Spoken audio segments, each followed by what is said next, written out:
안녕하십니까. 오늘은 마가복음 9장 8절의 말씀으로 오직 예수라는 제목으로 하나님의 말씀을 나누고자 합니다. 본 말씀은 문득 둘러보니 아무도 보이지 아니하고 오직 예수와 자기들 뿐이었더라. 예수께서는 이 땅에 계실 때 십자가를 지시고 죽으심으로 하나님께 돌아가실 준비를 항상 하고 있었습니다. 그 가운데서 변화산 사건은 예수께서 예루살렘에서 별세하실 것을 모세와 엘리야와 함께 의논하시는 것입니다. 오늘은 변화산 사건을 통해서 오직 예수의 의미에 대해서 생각해보는 시간을 가지고자 합니다. 본문의 배경은 마가복음 9장 1절에서 8절입니다. 또 그들에게 이르시되 내가 진실로 너에게 이르노니 여기 서 있는 사람 중에는 죽기 전에 하나님의 나라가 권능으로 임하는 것을 볼 자들도 있느니라 하시니라. 엿새 후에 예수께서 베드로와 야고보와 요한을 데리시고 따로 높은 산에 올라가셨더니 그들 앞에서 변형되사 그곳이 광채가 나며 세상에서 빨래하는 자가 그렇게 희귀할 수 없을 만큼 매우 희어졌더라. 이에 엘리야가 모세와 함께 그들에게 나타나 예수와 더불어 말하거늘 베드로가 예수께 구하되 라피여 우리가 여기 있는 것이 좋사오니 우리가 초막셋을 짓되 하나는 주를 위하여 하나는 모세를 위하여 하나는 엘리야를 위하여 하사이다 하니 이는 그들이 몹시 무서워하므로 그가 무슨 말을 할지 알지 못함이더라. 마침 구름이 와서 그들을 덮으며 구름 속에서 소리가 나되 이는 내 사랑하는 아들이니 너희는 그의 말을 들으라 하는지라. 문득 둘러보니 아무도 보이지 않냐고 오직 예수와 자기들 뿐이었더라 하고 말씀하고 있습니다. 예수 그리스도의 죽으심은 예고되어 있었습니다. 그는 세상에 계실 때 하나님의 나라를 전파하셨고 제자들에게도 자신의 죽음에 대해서 말씀하셨습니다. 그러나 제자들은 깨닫지 못하고 예수께서 이스라엘 나라를 회복하실 것에만 관심을 기울였습니다. 그 결과 예수 그리스도께서 예루살렘에 입성할 때 좌우에 앉기 원하는 제자도 있었습니다. 아무것도 보이지 않기에 인류의 구원을 위해 오신 메시아가 고난당해야 한다는 것을 깨닫지 못했습니다.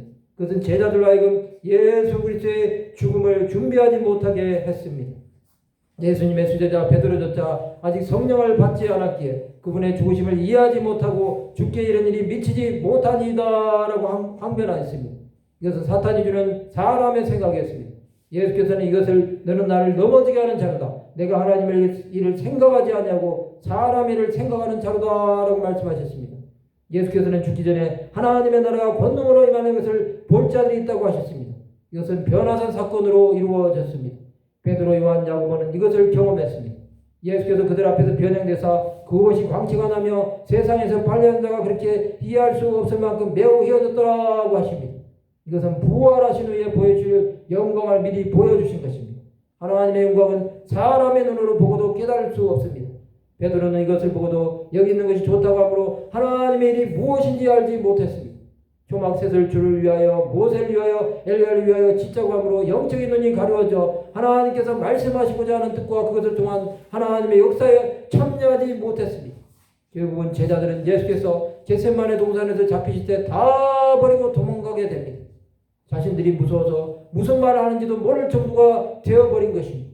모세와 엘리야는 떠나고 하나님의 음성을 통해 오직 예수 그리스도만 보이게 되므로 이제는 자신들을 위해 살지 말고 주를 위해 살라는 하나님의 음성을 아직도 깨닫지 못합니다. 그럼에도 예수께서는 그들에게 이 사건을 부활하실 때까지 아무에게도 말하지 말라고 당부하십니다. 예수께서는 제자들을 사랑하셔서 이들이 앞으로 죽음을 두려워하지 않고 순교자의 길을 갈 것도 아셨습니다. 성도 여러분, 변화산의 사건은 예수 그리스도의 죽음을 예고하신 것입니다. 하나님은 이것을 통해 제자들을 준비시키기 원하셨지만 결국은 예수 그리스도를 떠날 수밖에 없는 연약함을 보여주셨습니다. 십자가의 길은 오직 예수를 통해서만 갈 수 있습니다. 이 길을 통과하지 않으면 구원은 없습니다. 우리는 예수 그리스도의 영광스러운 모습을 통해 부활의 그날까지 복음의 증거자로 삽시다. 말씀을 마치고자 합니다. 오직 예수 그리스도의 죽으심과 부활을 믿음으로 어떤 고난이 와도 주를 증거하는 하나님의 백성들 되시기를